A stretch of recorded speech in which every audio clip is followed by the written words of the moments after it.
mu gihe abantu babona abasirikare ku rugamba cyangwa mu birori bya gisirikare nibamenya imbaraga zose ziba zihishe inyuma y'imyitozo ibategura. Uyu munsi tugiye gutembera mu isi itangaje y'imyitozo ya Rwanda Defence Force RDF. Turareba uburyo abasirikare batozwa kugira ubushobozi bwo guhangana, gukorera hamwe no gufata ibyemezo byihuse no guhangana n'ibihe bikomeye. Ni imyitozo isaba umutima ukomeye, umubiri uhora witeguye ndetse n'ubwenge buhambaye.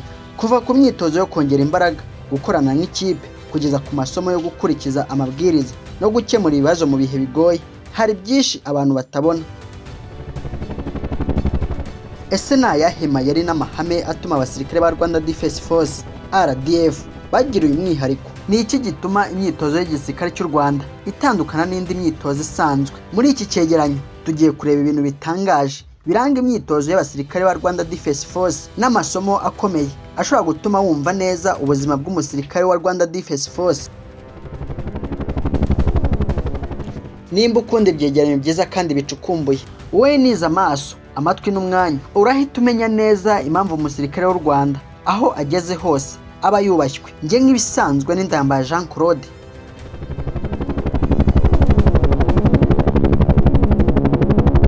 Imyitozo ya RDF nishingira ku ngufu z'umubiri gusa, ahubwo ihera ku guhindura imitekerereze y'umusirikare mushya. Ibanga rya mbere rihishwa abasivili ni uburyo abatoza binjira mu ntekerezo z'umusore cyangwa umukobwa bakamukuramo ubwoba. Batozwa kumva ko umubiri w'umuntu ushobora gukora ibintu bidasanzwe nubwo ubwenge bwawe buvuga ko umuntu ananiwe. Ibi bikorwa bituma abasirikare bashya basobanukirwa ko intsinzi idaturuka ku ngano y'umubiri.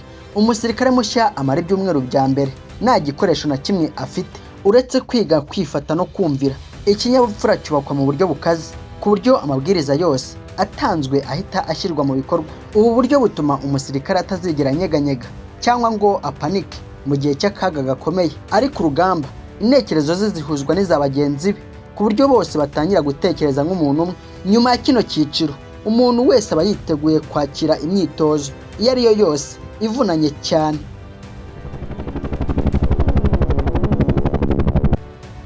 Uburyo bwo kwisha mu gihuru muri RDF buri ku rwego rwo hejuru cyane. Abasirikare ntibigishwa kwiyambika ibyatsi gusa, ahubwo bigishwa guhinduka umwe n'imiterere y'ubutaka bariho. Ibanga riri mu myitozo idasanzwe yo kumara amasaha n'iminsi mu gishanga cyangwa mu ishyamba batanyeganyega. Bigishwa uburyo bwo kugenda badasiga ikirenge na kimwe cyangwa ngo banyeganyeze ikibabi cy'igiti mu buryo butateza urusaku. Niyo umwanzi amubonye mu maso, imyenda n'ibyatsi biba biri ku mubiri we bimubuza guhita amenya ko ari umuntu. RDF ikoresha ibanga mu gutungura abanzi, aho bashobora kuhasanga mu birindiro byabo batigeze babumva na rimwe.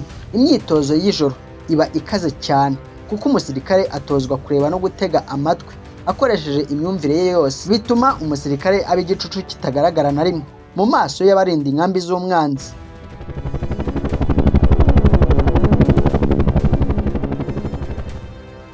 Iyo intwaro zose n'amasasu bishize ku rugamba, umusirikare wa RDF ntabwo acika intege cyangwa ngo amanike amaboko. Ibanga rya gatatu riri mu myitozo ikaze y'imirwano ya hafi na hafi, hand to hand combat, banyuramwo buri munsi. Bigishwa uburyo gukoresha amaboko, ibirenge n'imitwe mu gukuraho umwanzi mu buryo bw'amasegonda make cyane. Batozwa gukoresha ibibuno by'imbunda cyangwa ibindi bikoresho byose batoye hasi n'intwaro nshya. Iyi myitozo ikorwa mu buryo bukaze cyane, aho abasirikare bakubitana cyane ariko bakazirikana amayeri yo kwirwanaho.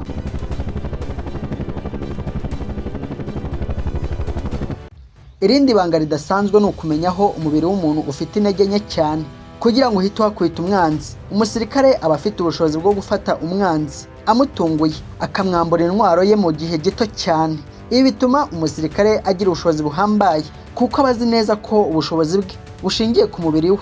Nta bwoba bw'uko amasasu yashira ku buryo byamubuza gushoka urugamba kuko umubiri we ubwawo uba ari intwaro ikomeye cyane.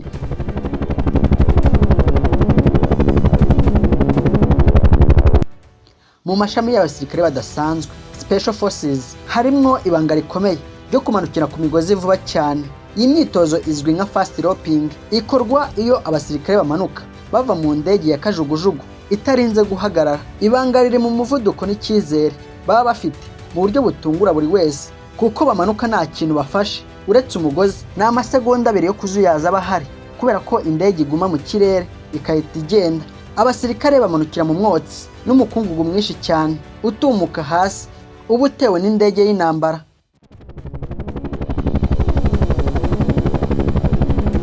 Buri musirikare wese agera ku butaka afite imbunda ye yiteguye neza, agahita afata ibirindiro byo kurinda abandi. Iri banga rituma binjira mu gace k'umwanzi mu buryo butunguranye. Nubwo haba hari imisozi, mu masegonda make cyane itsinda ryose ry'abakomando riba ryamaze kugera hasi, bamaze kuba nk'umuntu umwe. Iyi myitozo ibubakamwo ubwenge bwo gufata imyanzuro myiza mu gihe cy'amasegonda make cyane bari mu kaga.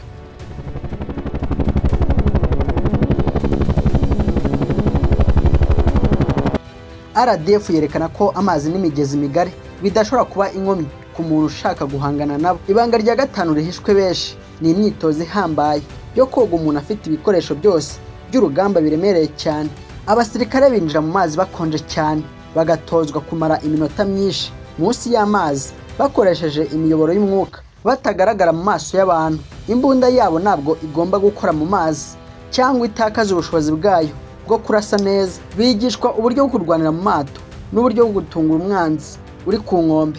Iyi myitozo ibabikamwo ukwihangana kudasanzwe bari mu mazi, ku buryo amazi adashobora gukurura umuntu umwuka mu buryo bwihuse. Binjira ku nkombe z'umwanzi bacecetse cyane ku buryo n'amaso y'abarinda inkombe adashobora kubabona. Ibi bituma u Rwanda ruba rumwe mu bihugu bifite igisirikare gishobora gukorera mu bice byose by'ubutaka.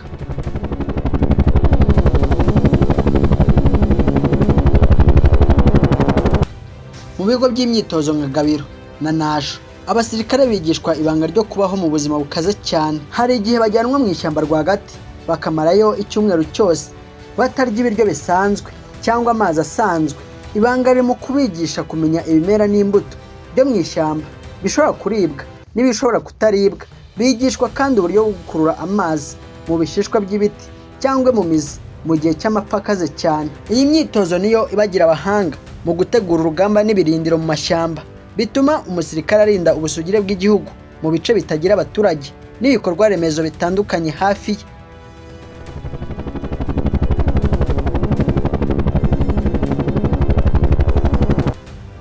Urugamba ntabwo rwibanda ku ngufu gusa, ahubwo rushingira no ku bwenge n'amayeri y'urugamba akoreshwa neza. Ibanga rya karindwi riri mu myitozo ikaze y'abayobozi b'abakomando. Mu gusoma amakarita y'ubutaka, bigishwa kubara icyerekezo bakoresha inyenyeri n'imiterere y'imisozi batarinze gukoresha ikoranabuhanga rya GPS ryabayobora. Batozwa gufata imyanzuro myiza mu gihe cy'akaga, mu gihe abandi bantu baba batitiye cyane bitewe n'urufaya rw'amasasu. Bigishwa uburyo bwo kuyobora urugamba mu gihe itumanaho ridakora cyangwa mu gihe umwanzi abagose impande zose. Kandi banatozwa gukora amayeri adasanzwe y'ubutasi yo gukura abakomeretse ku rugamba bakabajyana mu gace gatekanye cyane. Buri musirikare abazi icyo mugenzi we agomba gukora, bityo niyo umuyobozi agwiriwe n'akaga urugamba rurakomeza. Ibi bituma RDF itagira icyuho mu gihe cy'imirwano, kuko buri wese aba ari umuyobozi mu mwanya we. Ubwo bushishozi n'ubwenge buhambaye nibwo butuma batsinda operation zose bagiyemwo mu bihugu by'amahanga.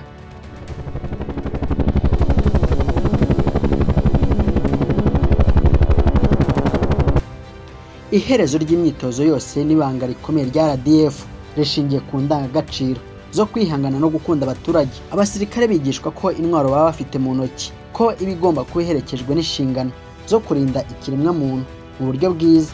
Iri banga ryo kwikundira igihugu naryo ririgishwa binyuze mu mateka y'ingabo zahagaritse jenoside mu mwaka w'1994, bituma umusirikare akora inshingano ze afite ishema n'icyubahiro cyo kurinda ubusugire n'amahoro bw'igihugu.